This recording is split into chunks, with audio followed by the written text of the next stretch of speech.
My name is Nilanjan Chatterjee, and today we are going to discuss the early Vedic civilization, society, culture, politics and economy.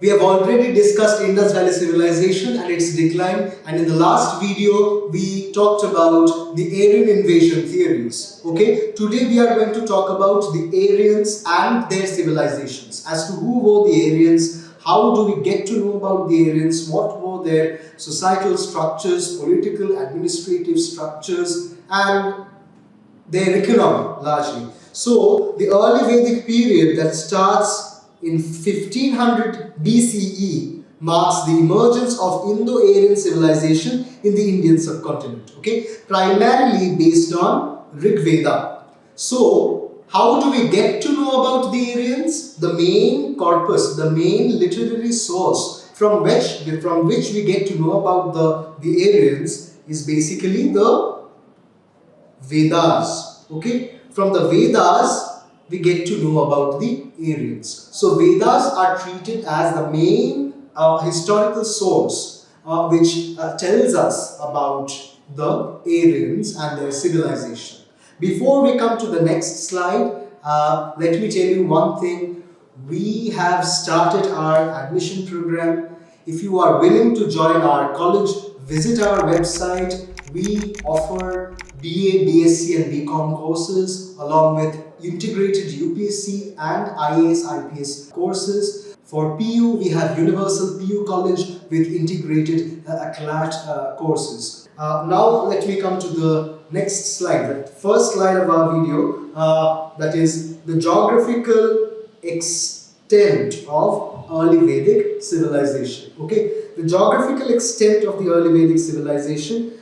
First of all, the northwestern regions. Okay, the Rig Vedic Aryans primarily occupied Punjab, Haryana, Rajasthan, Western Uttar Pradesh, and parts of Afghanistan and Pakistan. So they basically, the entire Vedic civilization, they started in the western and northwestern part of India, and later on they moved towards the eastern or the central part of India.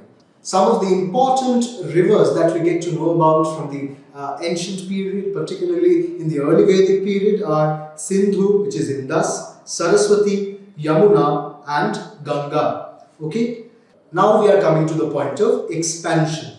By 1000 BCE, the Aryans expanded into Gangetic plains, facilitated by increased agricultural activity, deforestation and iron technology. This is very important because although in early Vedic period we see settlements in the northwest and western parts of India, as I am highlighting on the map of India, later on the civilization actually shifted its locus to the central Indian and the Ganga, Yamuna, Doab region. Okay, this region.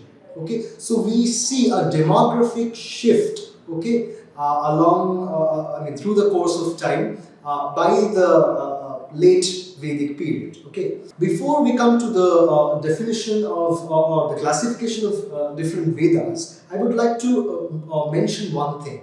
So, what is Veda?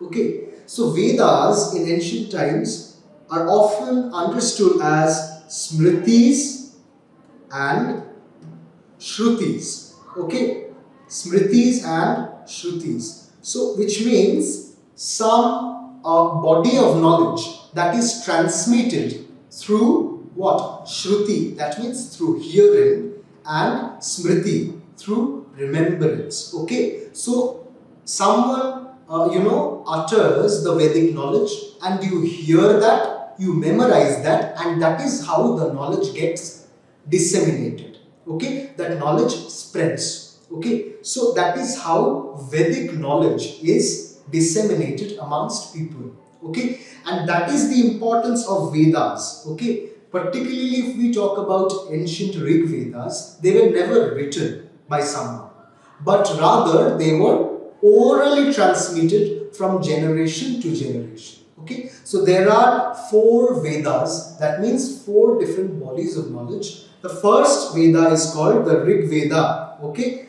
the oldest and the most important Vedas are consisting of 1028 hymns dedicated to different deities. Okay, now Rig Veda is the very first Veda. The second is Sama Veda, which contains melodies and chants primarily derived from Rig Veda, okay, used in rituals. So Sama Veda deals with melodies and songs based on the knowledge provided or the shlokas provided in the Rig Veda. Okay. After that, Yajur Veda, that is a Veda that focuses on sacrificial formulas and procedural rituals. Yajur Veda strictly focuses on customs and rituals. And finally, the Atharva Veda. Atharva Veda contains hymns, spells, magical incantations, reflecting popular beliefs and practices. Okay, it talks about hymn spells and magical incantations. Now, I would like to mention a few things. Okay, these are not mentioned in the slides. So each of these Vedas, okay, each of these Vedas has some subdivisions. Okay, like Rig Veda, Sama Veda, Yajur Veda, and Atharva Veda. They have some subdivisions. Like they have 4 different parts. Okay, each Veda has 4 different parts. The first is Samhita. The second is Brahmana. The third one is Aranyaka. And the fourth one is Upanishad. Okay, these are the 4 subdivisions of a Veda. So in Samhita, usually the shlokas and the hymns are discussed. Okay, in Brahmanas, the Brahmanas give you a guideline of how to manifest the Samhita. Okay, the knowledge that is given in Samhita. It is more of a guideline. Aranyaka, on the other hand, deals with the question of understanding and interpreting the knowledge that is given in Samhita and Brahmana. Okay, so for some historians, the name of this section is Aranyaka because people have to live a secluded life inside the forests to realize the knowledge which is portrayed, which is embedded in Samhita. That is why it is called Aranyaka.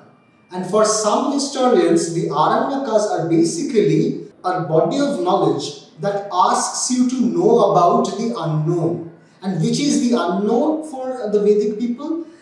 For the Vedic people, the unknown part of the world is the Aranyas, which means the forests. So once the Aryans came to the subcontinent, they didn't explore the forests. So the forests were conceived as mysterious areas which the Aranyakas given access to. Okay, the Aranyakas asks the followers of Vedas to go and explore and know about the forests. Okay, to know about the unknown. And finally, the Upanishad. Okay, which talks about the philosophy of the entire Vedic knowledge. Okay. Apart from that, I want to mention some additional information. That is, the Upanishad is also called Vedanta. Okay, because it is the last section of the Vedas. Okay. Apart from that, there is another facet of the Vedas. That is, we call it Vedanga. Alright, we call it Vedanga, which means the limbs of the Vedas. The limbs of the Vedas. So there are 6 divisions or 6 Vedangas. Okay, and what are these Vedangas? The first Vedanga is basically Siksha. Okay, first Vedanga is Siksha. The second Vedanga, okay, is Vyakarana. The second Vedanga is Vyakarana. Okay. The third Vedanga is Chanda. Okay. The fourth Vedanga is Nirukta. The fifth is Jyotisha. And finally, the sixth is Kalpa. Okay. So, Siksha means basically the phonetics. Okay. The phonetics, the philology, the pronunciation of Vedic, words used in Vedas. Okay.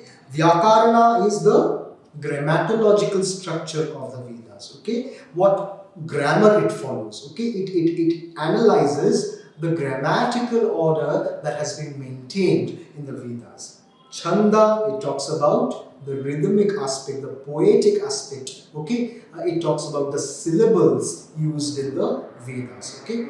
And Nirukta, it talks about meanings of different words. Okay. Words used in the Vedas. For example, it also talks about the etymologies of certain words. Jyotisha, it talks about the position of asteroids and how it affects the lives of people, and how it affects the Vedic body of knowledge. And Kalpa, which talks about rituals and sacrifices, the customs, okay, largely speaking. So these are the Vedangas, apart from 4 divisions of Vedas, which are basically we discussed, okay. Apart from those divisions, the Vedangas are the 6 limbs of the Vedas, okay. Now we've come to the question of the early Vedic society and social structure. In the early Vedic society, the social structure was like a pyramid, and the Rajan, who was the chief, was at the top of the tower. Okay, he led the tribe as military leader or protector. Okay, the Rajan used to lead the tribe as military leader or protector. That means the Rajans in a Vedic society, particularly in early Vedic society, was not like a monarch. He was more like a protector, okay, who used to protect his tribe. Okay, this is very important because in early Vedic period we see tribal society. Okay, and then after Rajan we come to Janas, which are basically tribes divided into Vish. Tribes were further divided into Vish, that means clans, and Grama, that means smaller settlements. Okay, and finally these settlements were divided into Varnas. And which are the Varnas that we can see in early Vedic period? Brahmanas, Kshatriyas, and Vaishyas. So in early Vedic period, we see only 3 Varnas or classes, okay, which is Brahmana, Kshatriya, and Vaishya. So we do not see Shudras in early Vedic period. The early Vedic society was tribal and kinship based. That means it based on family structures, okay, organized into Janas, which is tribes, which were further divided into Vish and Grama. The Rajan, who was the chief, led the tribe primarily as a military leader and protector. Okay. Now, social classes and women's status. Social classes, the Shudras, a servile class, are not prominent in Rig Veda but emerged later. Okay. Social mobility was relatively flexible during early Vedic period. Later on, during later Vedic period, after the crystallization of caste order, development of Varna, Jati, etc., we see social stratifications are getting more complicated, which led to some kind of discrimination, which we do not really see in early Vedic society. Okay, and women's status. Okay, women had a respected position with some like Lopamudra, Ghosha, Apala, Vishwavara, Gargi, Maitreyi composing hymns. Okay, so these are the very well-known women that we get to know about from the early Vedic sources. We come to know about practices like Niyoga, Swayamvara, where women were involved We can't say that the women were absolutely like powerful. They had all the rights to perform sacrificial rituals or perform in like knowledge dissemination, etc. But we see some empowered women like these, Lopamudra Ghosha, Apala, and Vishwavara. In special cases, like we see conversations between men and women happening in multiple sources, for example, Gargi and Maitreyi. We see references to them in intellectual conversations, okay? So which means women were there in public domain, okay? They were involved in the intellectual discourse of early Vedic society. And cultural and religious practices, okay? Indra, god of thunder and war, okay, associated with rain and victory, okay.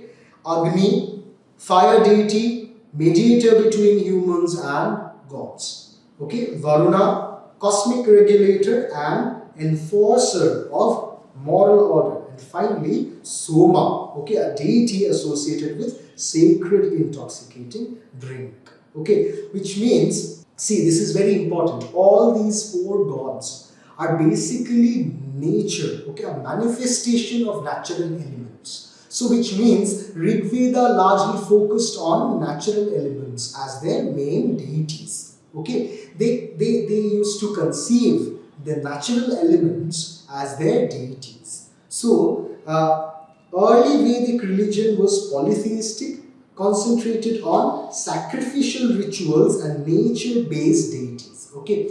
So sacrificial rituals, this is also very important, okay. Sacrificial rituals means rituals where you need to sacrifice your belongings. Whatever you possess, you sacrifice that to appease, okay, to pacify the nature. Because you are subjected to the nature. You don't know nature, you don't understand nature that much. So to appease, to pacify the nature, you need to sacrifice all your belongings and possessions. Okay. So there are different sacrificial rituals. For example, Ashwamedha Yajna, a royal horse sacrifice symbolizing sovereignty. So if a person who possesses, if a military person or a political person who possesses a horse, if he sacrifices the horse for the nature god, which means he is sacrificing something that is of great importance to himself. Okay, and Rajasuya Yajna performed to legitimize a king's supremacy, because you need some kind of suzerain power to portray yourself as the legitimate Rajan, right? And who is going to give you that legitimacy?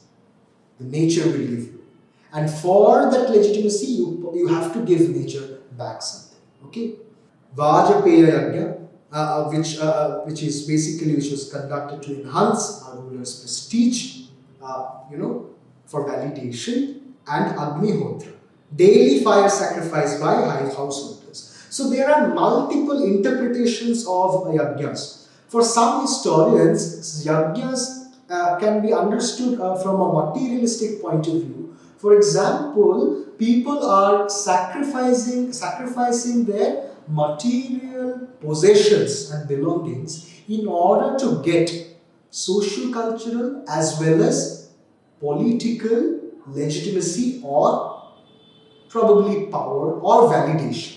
Okay, that means you are basically devoting your material in order to gain something social, cultural or political. Okay, that is why the yajnas were largely, structurally, they were largely materialistic. But the prestige they used to bring was socio-cultural. So that is one interpretation of this particular facet of history. These rituals reinforce social hierarchy and political authority. Now, who will perform these yajnas? So you need people who can perform these yajnas on behalf of you. Okay, so that gave birth to social stratification, particularly in later Vedic period. Although we see these kind of stratifications in early Vedic period, but these were not as concretized as it was in later Vedic period. The Rig Vedic Aryans also believed in Rita. Okay, that means the cosmic order, which later evolved into the concept of dharma, which is duty or righteousness. Okay, something that holds you, that puts you together. Okay, something that fixes, something that determines your purpose. Okay, that is dharma. So that was referred as cosmic order or Rita in early Vedic period. Okay. Now, if we talk about the political administration of early Vedic period, the Rajan ruled with assistance of assemblies, not as an absolute ruler, because I have already mentioned in Rig Vedic period we do not see absolute monarchy as such. We see Rajan, who was the chieftain, assisted by Sabhas and Samitis. Sabhas are basically council of elders and nobles advising the king. Sabhas were basically a council of elders and nobles who used to advise the Rajan.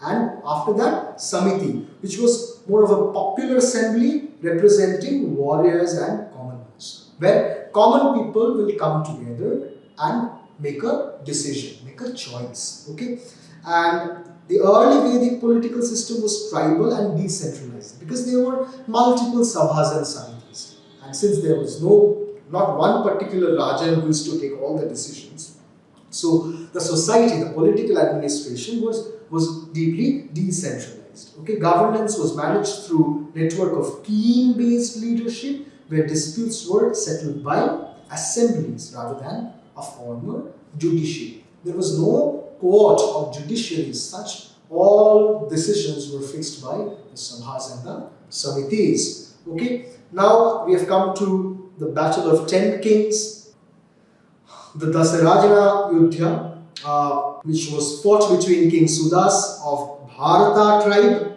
and a coalition of 10 tribes along the banks of Ravi river. Okay, then called Purushini. Okay, this is a prime example of a battle fought between different tribes and clans in early Vedic period. Okay, and we can also see that alliances used to take place between different tribes against a particular tribe or a clan. Okay, which further led to consolidation of multiple allies or multiple tribes as a particular political power. We'll come to that in later on.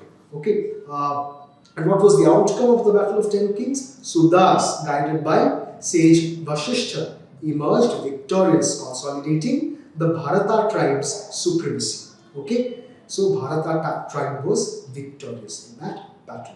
And the significance of this battle is that it reflects early Vedic political dynamics, shaping power structures through kinship-based alliances and tribal conflicts. Okay, now in early Vedic period, these tribal conflicts took place. After that, some tribes got united against the others. Those united tribes, those consolidated tribes, they later on formed a kingdom, which later on gave birth to kingships. From kinship, which is more family oriented, we are moving towards kingship. From just lineage in early Vedic period, we are moving towards state in later Vedic period. Okay, so this transition can be seen in multiple Vedic sources. So the Battle of 10 Kings also highlights this kind of a trajectory. Okay, economic system. Pastoralism was the main mode of production, along with agriculture as the secondary mode of production.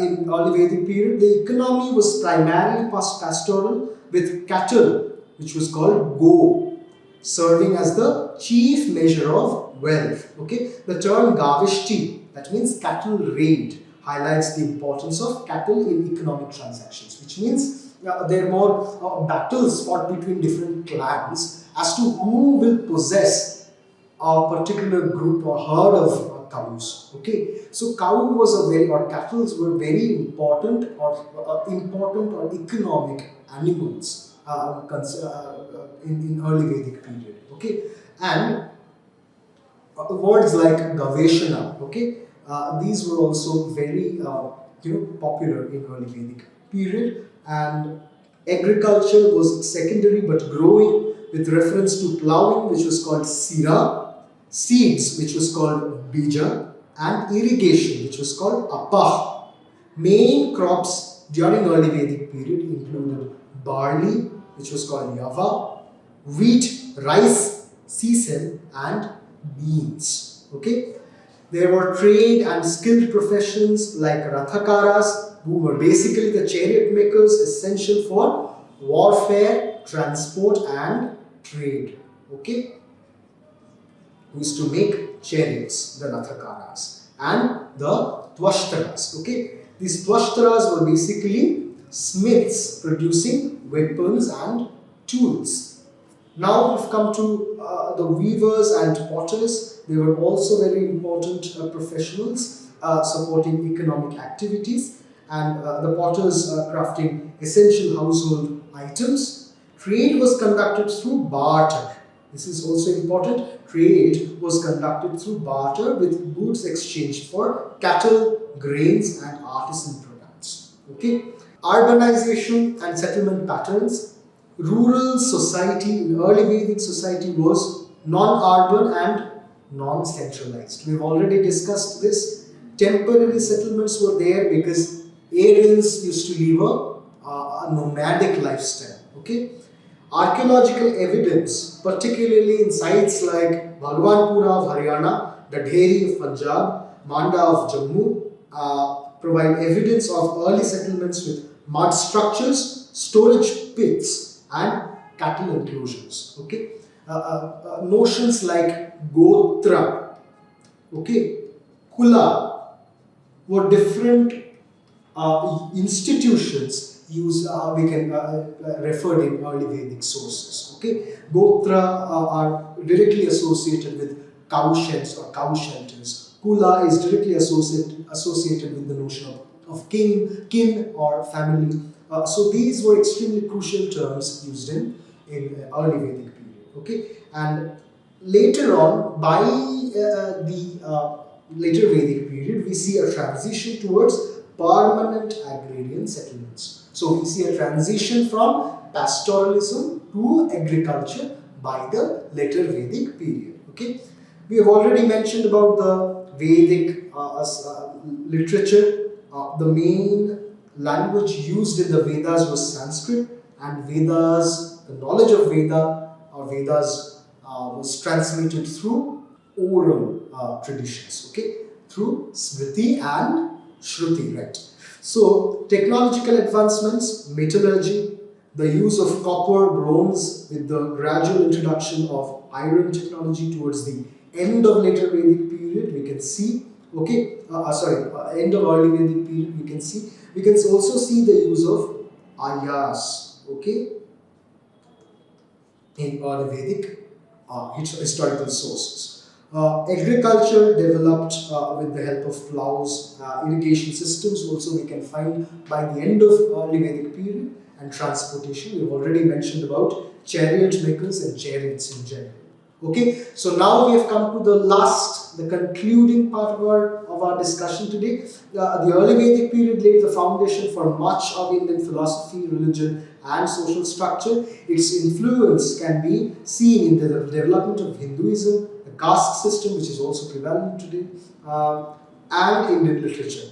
The transition from early to later Vedic period marked the beginning of more complex political and social structures that would shape Indian civilization for millennia to come.